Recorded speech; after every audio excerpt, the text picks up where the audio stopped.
Hey guys, how's it going? It's Dylan again and welcome back to my channel. So today I'm going to be covering collections and basically I'm going to continue the Unity C# fundamentals. So in collections I'm going to be describing how to actually declare and use an array. We're also going to do the enumerables, a list, and also a dictionary. So the first thing that I'm going to have you do is right click on the hierarchy and let's create a new game object. This one is going to be called video 6. And I'm going to disable video 1 through 5 because I don't want the scripts that are associated with this to execute. I want to focus on video 6. Then in the scripts folder, I'm going to right click on that area, on the empty area, and click on C# script. And we're also going to call it video 6. Now once that's created, click on video 6 and let's associate the C# script with the video 6 game object. Okay, let's just give it a second until it compiles. Perfect. So let's go into it and then click on Add Component, Video 6, and double click to open it up. Alright, the first thing that I'm going to do is delete the update method. I want to focus on the start. Perfect. So I told you we were going to learn, so the goals for this lesson are going to be learn how to declare and use collections. And so that's going to be our goal. And the first thing that I'm going to show you how to do is how to declare arrays. So we're going to start with arrays. Then right after that, we'll do a dictionary. And right after that, we'll do a list. And lastly, I'll focus on explaining what enumerables are. Perfect.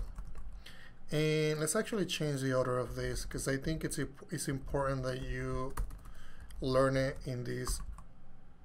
Perfect. Okay, so these are basically our goals for this lesson. So we're gonna start declaring an array, and just to basically tell you what we have available for us is we have different classes that I'm gonna be using for some of the objects that we're gonna be storing. We have a human, we have a monster.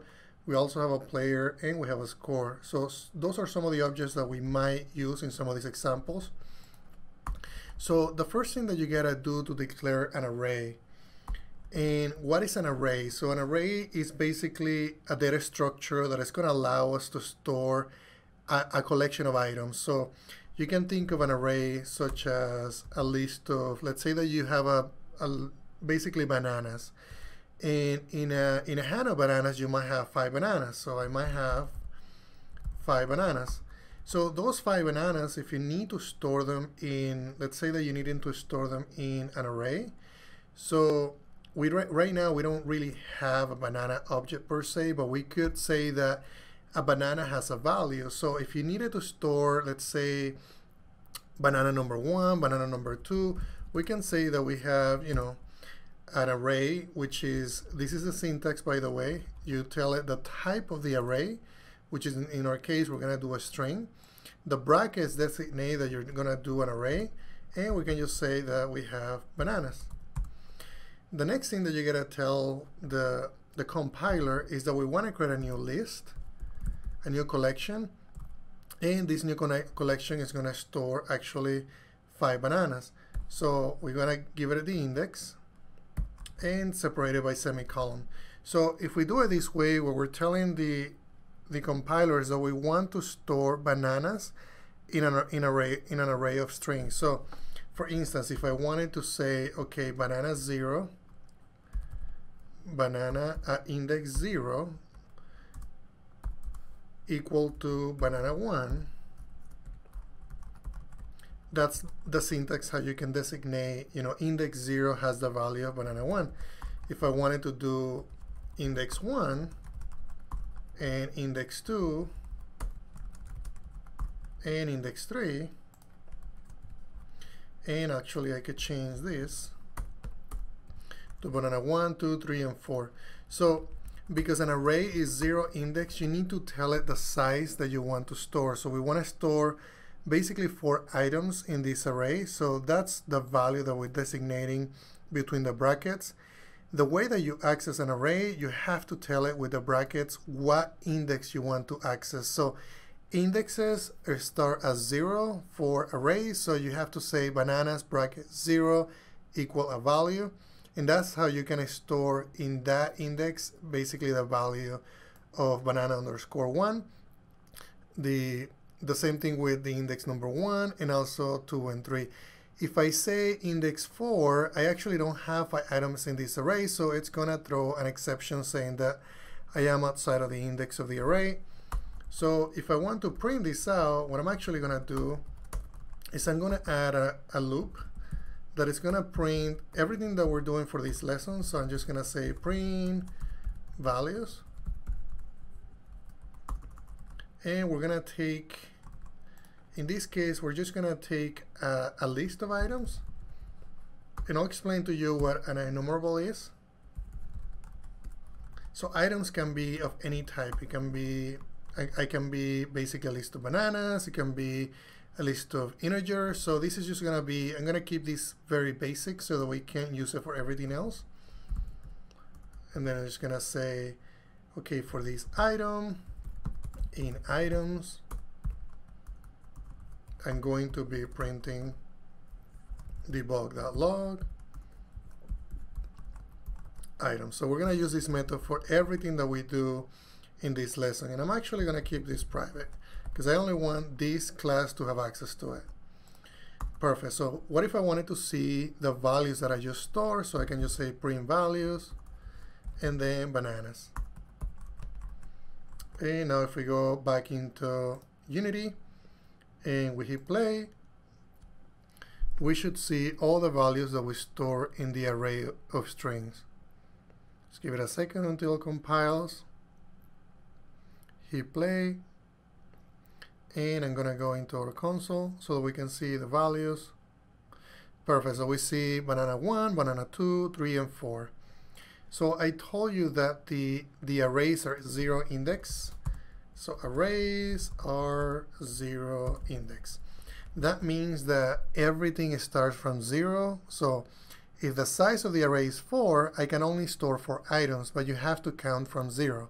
So 0 is the first one, 1 is the second one, 2 is the third one, and then 3 is the fourth one. So what if I wanted to add another value here? Say I wanted index 4 equal banana 5, for instance. And I go back into Unity and I hit play. So let's give it a second and we should see an exception, an index at a range exception, and that's because we only allocated 4 items in this array and we're actually trying to add a 5th one. So if you wanted to do something like this, let's say that you wanted to add, maybe you have another banana. So you increment the index from 4 to 5, and now you basically change the index here. You say, okay, bananas at index 4, it's going to have this different value, which is bananas 5. Now if we go back into Unity, hit play, we shouldn't see an error anymore because we allocated that many items in memory. And we have 5 items in memory and we display 5 items, so perfect. So what if you wanted to do an array of different types? So in this case we have a string arrays, which is what we just did. What if you wanted to do an array that was of a different type? So for instance, we could say an array of integers. So we can say, I want to store, for instance, ages of people. And I say that I want to store maybe only 2 ages. So I could do the same thing that I did above, except I change the type. And the first age is going to be a person that has 25 years. Then the next age is going to be a person that has 35 years. And then in this case, I'll just do print values as well. And I'll do ages. Now if we go back into Unity and I hit play, we should see not only bananas, but we should also see different values after the bananas. And we see the age of 25 and also 35. Perfect. Now before we keep going, let's actually let's actually surround bananas with printing a string so that we know what we're printing, since these examples are gonna get more complicated as we go through. And the same thing with the integers. I'm just gonna say printing integers, and we can say in this case it's gonna be bananas. And this is just for informational purposes so that we know which line we're printing. And in this case, it's going to be ages. Perfect. So what if you wanted to do basically an array of decimals? So we can say, instead of the type being integer, we can say decimal. Same thing here. And let's say that we only wanted to store one item in that array. So we can say these amounts. And we can say that the amount number 1, which is at index 0, it's going to be, let's say, 445. And we copy the line above it. And we're getting an error here, and that's because you have to put a suffix of m. So if you're doing a decimal, you have to put a suffix of m for the value that is getting stored on the amounts. And in this one, we're going to do decimal and amounts. Let's add another one actually. So let's increment the index to 2, and let's do 800. And what if we wanted to add another one? Let's say that we wanted to add a third one. So let's increment the index. And in this case, instead of doing the value there, we can say amounts at 1, I'm going to multiply it by 2. So it should grab this amount and multiply it by 2. And we can actually print amounts. Perfect. Now let's go into Unity, hit play, and let's give it a few seconds, and we should see a few more amounts after. Perfect. And we're getting a lot of different things in here. Let me see what's going on. So what's happening actually is I'm displaying the value here and passing it into the list of items. So what's happening is this list is thinking that this is a list of characters. So instead of doing that, let's modify our function here, and I'm gonna say information, comma, items. So we can just say information here, and then we print the items, the actual item data, which in this case is going to be decimal, in this case is going to be an integer. Perfect. And then what we'll have to do is do comma, amounts, the same thing on this method above it.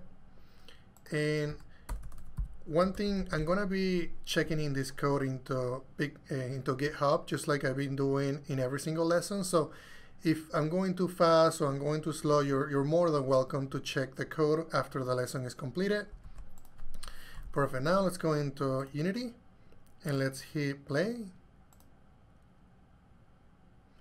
And let's give it a second until it compiles. Perfect. Hit play. And we shouldn't see individual characters in the debug in the console anymore. And we see our string of bananas. We also see our 2 edges. And we also see our decimal amounts, which in this case we got 1600.90 because we grabbed this amount and multiplied by 2. Excellent. So that's great now that you have understanding on how different arrays work. So what if you wanted to initialize them and not have to do that explicitly? Meaning that what if you wanted to do something like, let's say that you want to create a list of names. So we can say new string and actually brackets and then curly braces after it. So the cool thing with arrays and with C# now is you don't need to tell it the size that you want of the arrays ahead of time, even though you could, because previous versions of C# actually require you to do so. But latest versions of C# allow you to do something like this. So we can say the first name is John Doe. The other name could be Steve Toner. We can also have Bruni Toner. And perfect. And now we can print the values.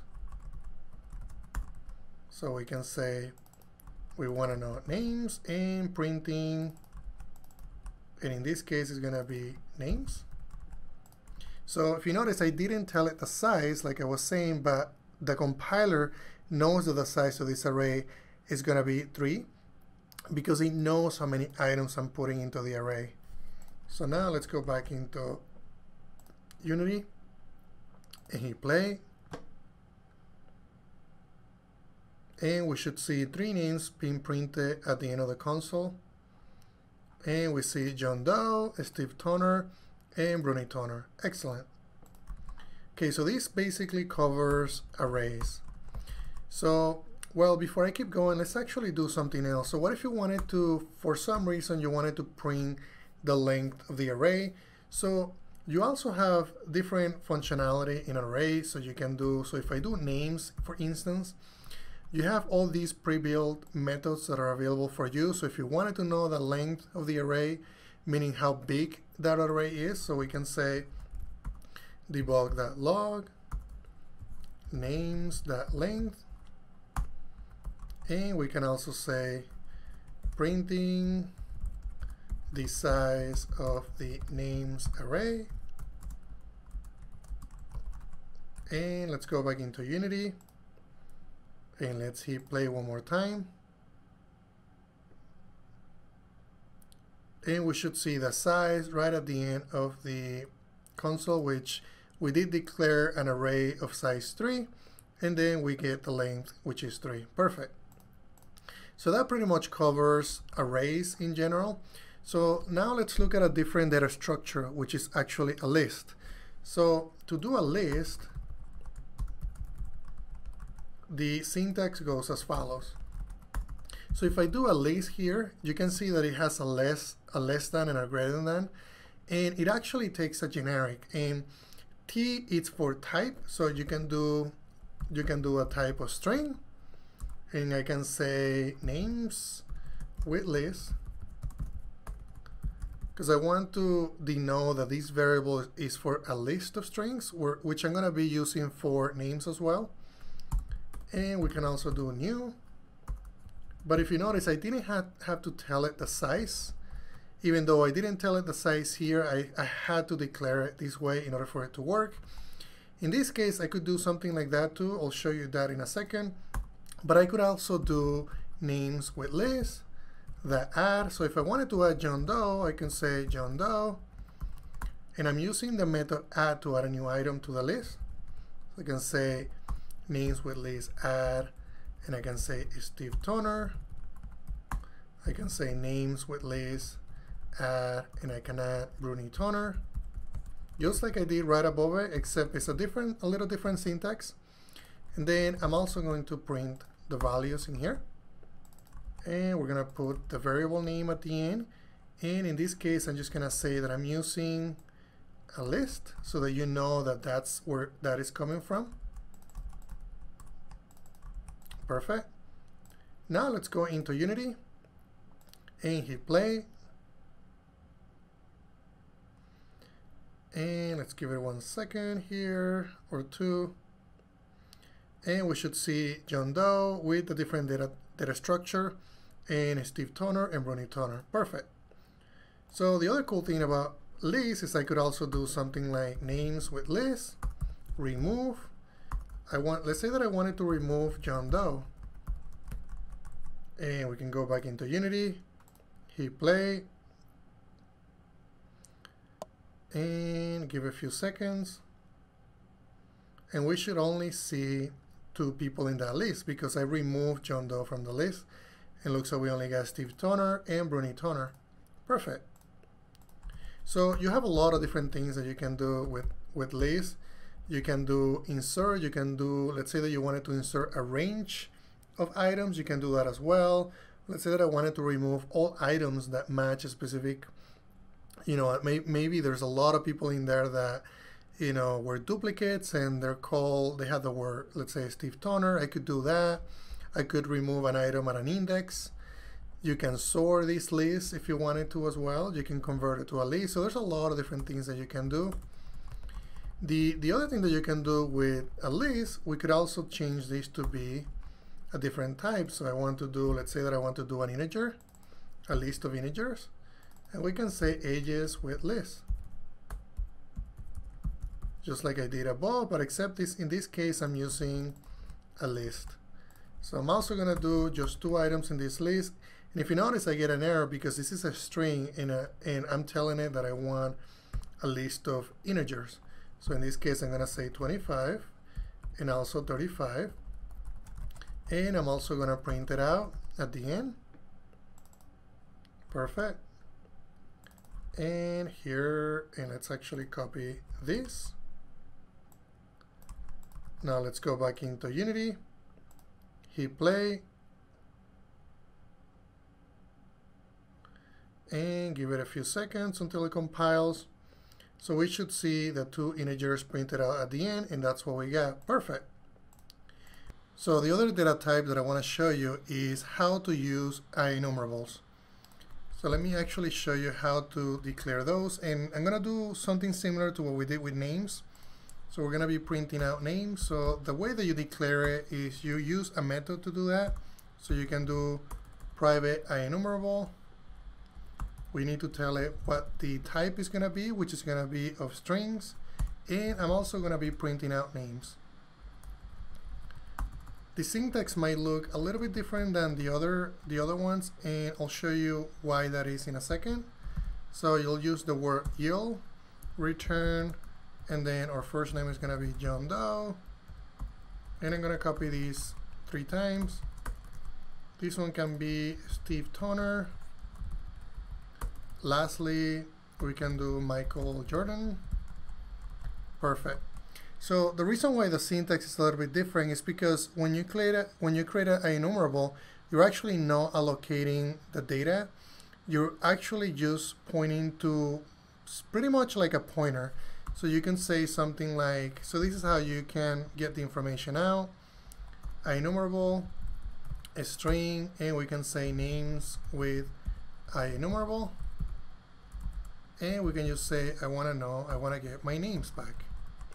So what I'm going to be doing is actually putting a breakpoint here, and I want to show you and attach to the debugger.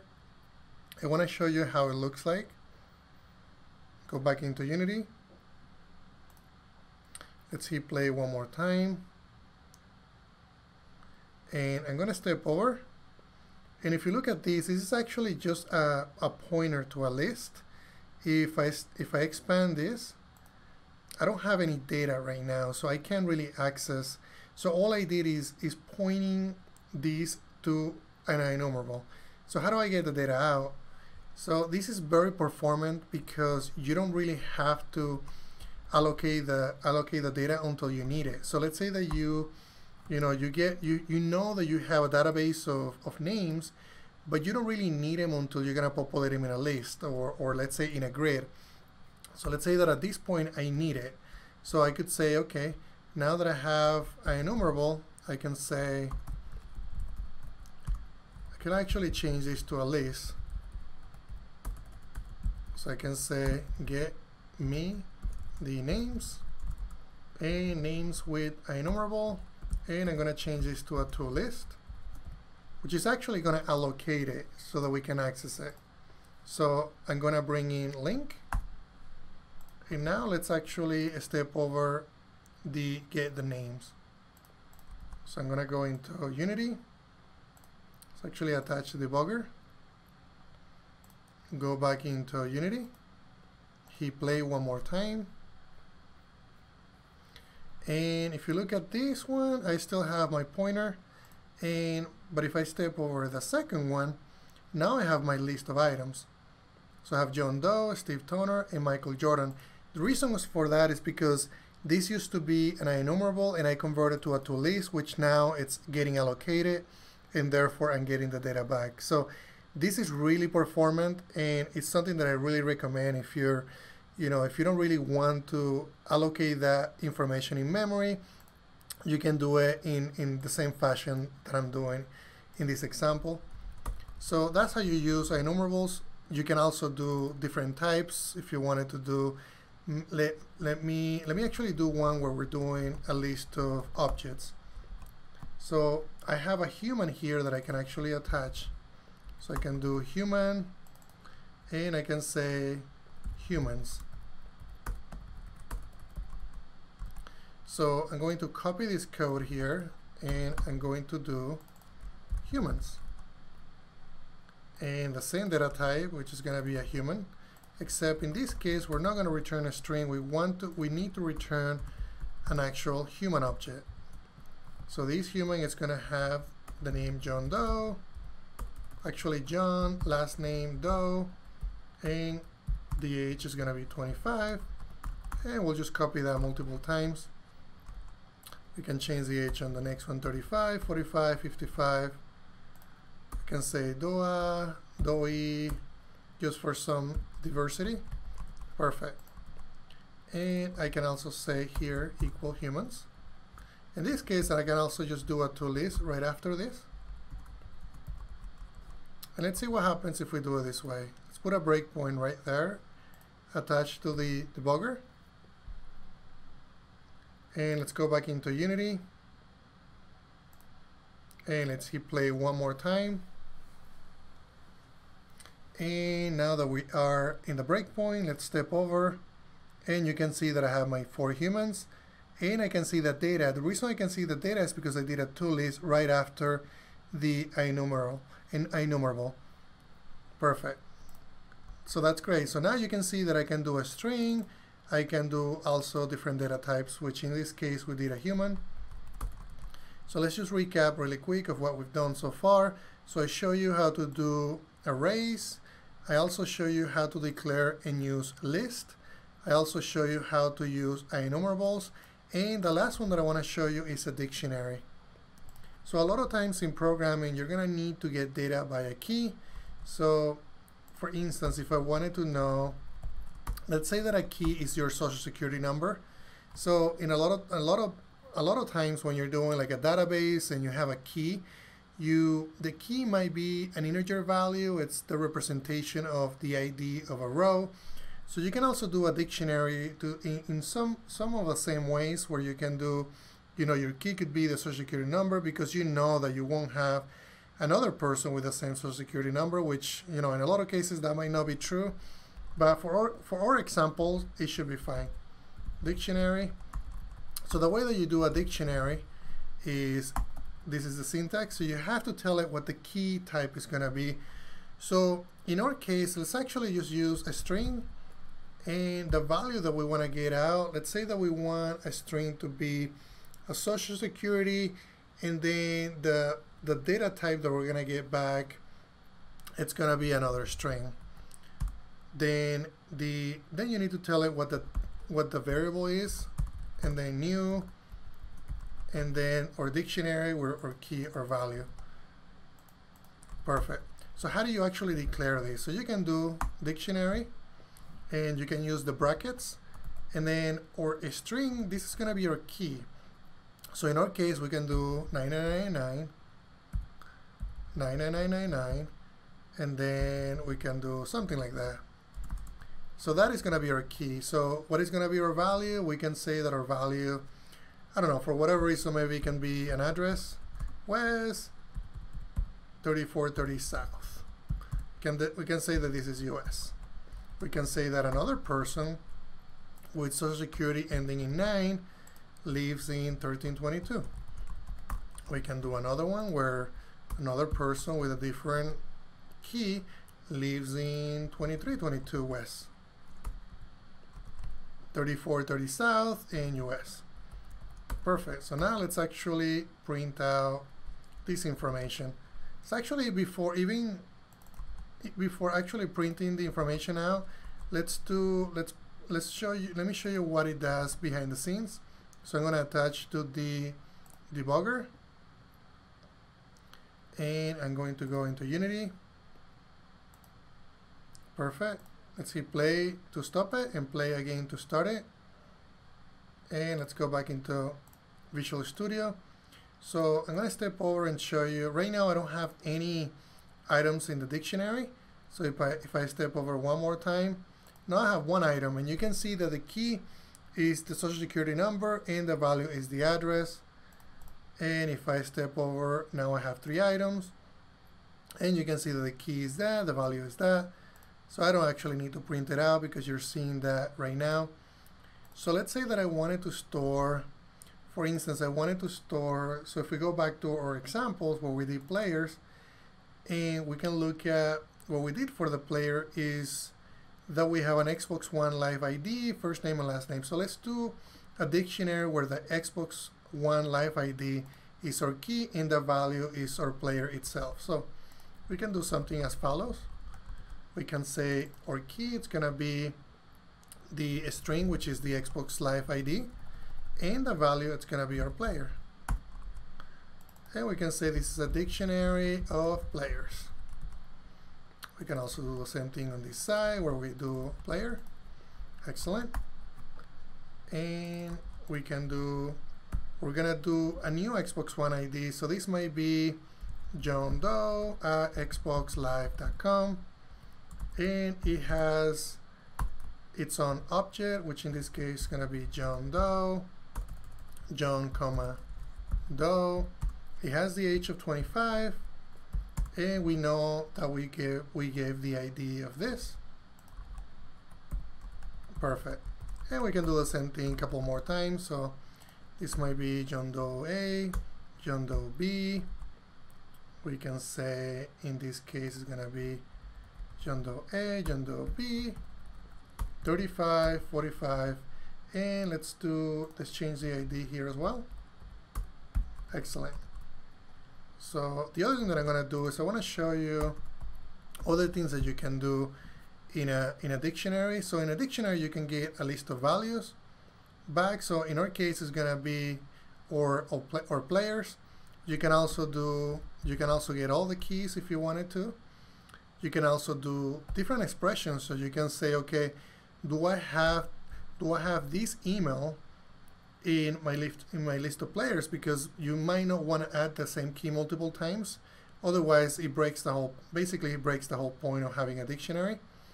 So there's a lot of different things that you have available to a dictionary. So let's actually add a breakpoint on this line attached to the Unity player. Go back to Unity. And let's hit play one more time to stop it and play again to restart it. And I'm going to show you, let's step over. I don't have anything in the dictionary. Step over one more time. I should have one item. And I do have one item.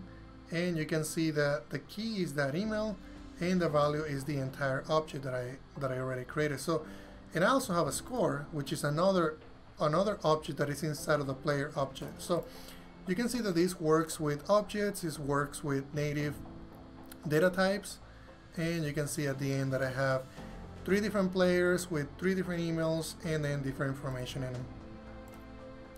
Excellent. So just to recap, I show you how to use and declare arrays. I also show you how to do and declare lists, IEnumerables, and also dictionaries. So that's all I'm going to be covering in this lesson. I'm going to go ahead and check this into GitHub so that you have access to that information. And if you guys have any questions about anything that I mentioned, let me know through the comments. And again, don't forget to subscribe and share this video. Thank you guys.